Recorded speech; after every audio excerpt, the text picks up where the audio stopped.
Terima kasih Anda masih bersama kami, Bincang Sore bersama JTV, persembahan dari BKKBM Provinsi Jawa Timur bersama dengan DPR RI. Sesuai dengan tema kita hari ini yaitu percepatan penurunan stunting dan pembentukan sumber daya manusia berkualitas.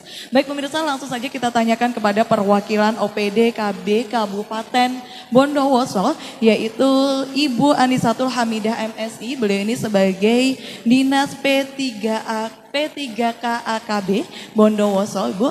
Baik, langsung aja kita tanyakan ya, Ibu, di Bondowoso sendiri stunting di Bondowoso itu tingkatnya masih peringkat ketiga ya Bu ya di Jawa Timur.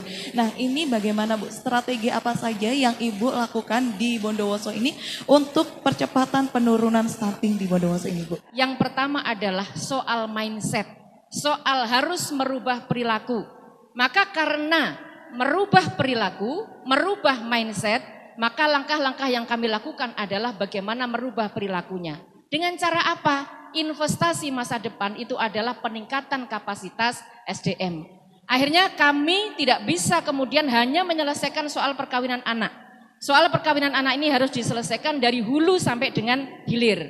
Dari hulunya apa? Kami kemudian gencar membentuk SSK, Sekolah Siaga Kependudukan.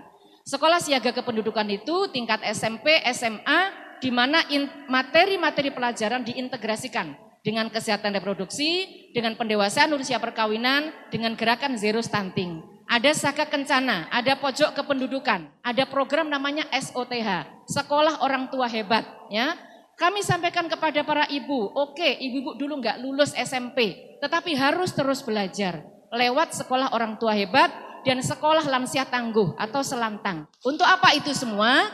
Memang hasilnya tidak sekarang, karena itu adalah merubah mindset. Tetapi 5-10 tahun yang akan datang kita harus tahu ketika para ibu sadar tidak segera menikahkan anaknya, maka yang akan kita dapatkan adalah generasi emas berkualitas. Ada satu inovasi lagi di Kabupaten Bondowoso, karena kami juga gabung antara Kementerian Sosial, kita punya 63.000 KPM PKH.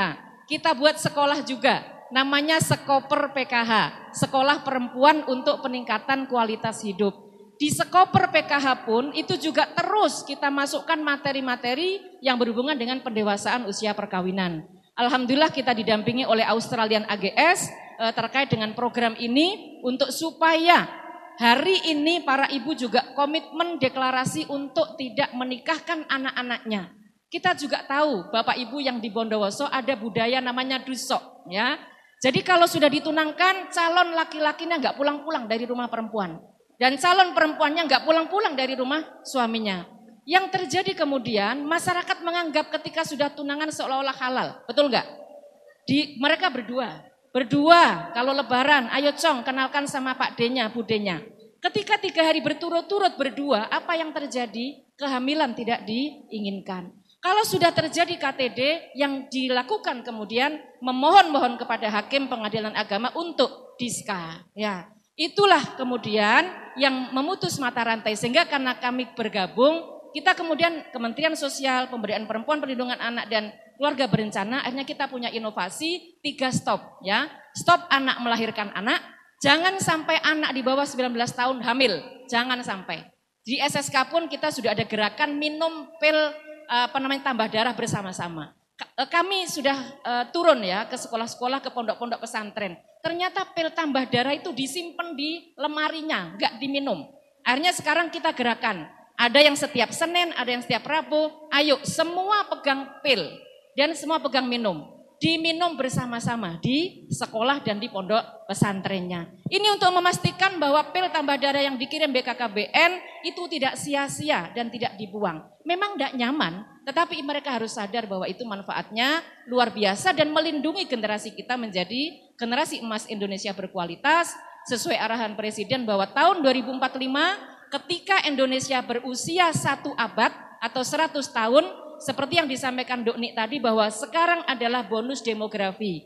Tahun 2045, 30% penduduk yang saat ini usianya adalah usia muda, mereka akan menjadi keluarga-keluarga muda berkualitas. Itu yang kita harapkan. Jadi semuanya inovasi-inovasi itu ayo kita dukung supaya masyarakat juga kita minta tokoh-tokoh agama mohon untuk tidak menikahkan siri. Mohon dengan hormat. untuk tidak mendukung pernikahan siri. Karena disitulah pintu masuk terjadinya perkawinan anak. Desa-desa sudah banyak yang deklarasi. Kami terima kasih kepada perangkat desa, terima kasih kepada BKKBN, Komisi 9 yang mengawal kami. Kalau kami kemudian tahun 2024, saat ini angkanya 37%, kita ditarget oleh Jawa Timur sesuai dengan RAN pasti, tahun 2024 nanti kita harus ada di posisi 21% angka stuntingnya. Itu artinya setiap tahun minimal harus turun 5,5%. Tetapi mudah-mudahan kita optimis ya. Siap semuanya? Siap dong, Bu. Baik, terima kasih. Saya kembalikan lagi. Assalamualaikum warahmatullahi wabarakatuh. Baik Ibu Anissa, terima kasih atas waktunya. Jadi tingginya angka stunting di Kabupaten Bondowoso ini terjadi karena adanya tingginya angka pernikahan anak. Bahkan pada usia SD atau SMP sudah ditunangkan kayak gitu ya. Dan di sini juga kehamilan tidak diinginkan anak di bawah umur itu juga tinggi juga. Sehingga memunculkan kasus baru yaitu KDRT juga tinggi seperti itu. Nah strategi untuk merubah itu perlu adanya mindset dan perilaku yang baru. Mulai dari hulu sampai ke hilir seperti itu ya pemirsa.